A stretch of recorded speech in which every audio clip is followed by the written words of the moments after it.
Magandang araw po. Ako po si Elsa Navallo at nandito po tayo ngayon sa Command Center sa Auditorium Old Capitol, Cabanatuan City. Sa likuran ko po ay makikita ang mga kagamitan tulad ng chainsaw, ito po, chainsaw, tapos life vest, stretchers,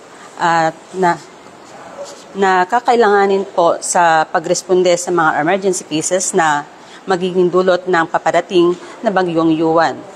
Ayon po sa PDRRMC na naka-preposition na ang mga rescue equipment sa mga high-risk area sa mga lugar na madalas ang pagguho ng lupa at pagbaha.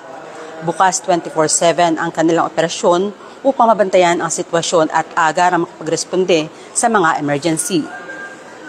Naglalagay na din ngayong araw ng mga modular tents sa Nueva Ecija High School at NUST para sa mga lilikas na pamilya.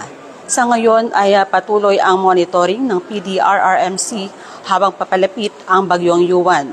Muli, paalala, safety first, iwasan ang paglabas ng bahay kapag hindi kinakailangan at manatiling nakatutok